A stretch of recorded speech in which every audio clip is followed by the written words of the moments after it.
most consistent way to catch fish at lakes is by imitating chironomids. These small morsels are available to fish year-round, and in the spring, when they make their way to the surface to pupate, they become easy prey for hungry trout. Chironomid fishing can be very technical and requires plenty of patience and lots of knowledge. There are different techniques to imitate chironomids. One is using a wet line and retrieving the chironomid through a vertical zone.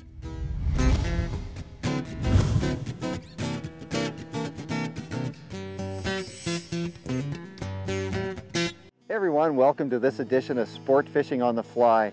Today we're at one of our favorite lakes, Summit Lake, which is about a 2.5-hour drive north of our hometown of Trail, British Columbia. But today's show is not about Summit Lake, it's about chironomid fishing, and more specifically about using some wet line techniques and catching fish using chironomids. It's a good show for you to tape because there's going to be a lot of good information in it. And right now I know Don's out on the water, he's all rigged up, ready to go. So let's go talk to him and see how he's going to fish today. So I made it to my spot. Since we're doing wet line chironomiding today, I've come out to about 20 to 30 feet of water. There's a few fish moving in on the shoal, but we want to show you how to wet line chironomid.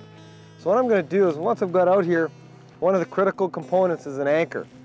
I want to anchor up, and I've marked off my anchor rope to find out how deep I'm going down. And I'm in 5-foot increments, and that's 5,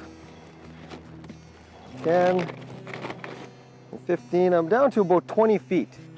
That's probably ideal. I can work that area, I can work that zone about 20 to 30 feet, and I might even slide out a little further. But I saw a lot of chironomid activity coming up right at this point.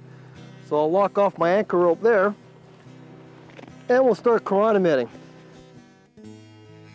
Oh, gee, he just hammered it. You know, the real special thing when you're wet, whoa, there he goes. He didn't like that very much. The thing about wetline chironomid techniques is the fish, when they hit, they don't just tap, they hammer it. Usually that rod, oh, good one. That rod just goes straight down and you know you got a fish on. The special thing about wet lining again is the wet line. I've got a type 4 sink on, and it's fairly fast for this water. We're only in about 25 feet. But normally I like to go to about 35, just off the shoal, and it really drops off nice and deep to 30 feet. Fish seem to be feeding in about 25 feet here. And the thing with that is you get that fly, as long as that fly is coming up vertically.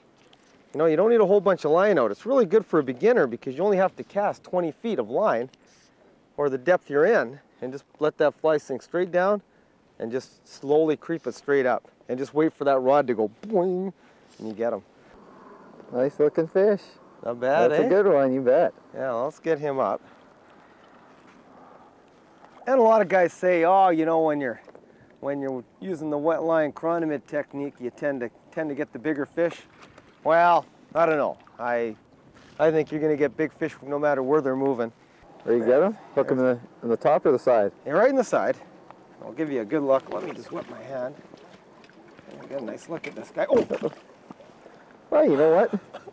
We did get a pretty good look at him in the water. I wanted to get a good look at him. Before you had a chance at him. Well, you know, that's the nice thing too, is when you bring in a fish fairly quickly, you don't play him out till he just hits the water, he's gone. Yeah. He's got a lot of life. His rate of survival is going to be real high. Yeah, that's right. If you play him out too much, they just kind of in the water, kind of do the old sub, eh? You don't want that to happen. So try to bring the fish in as quick as you can, but also enjoy it, enjoy the fight. That's the whole part of it.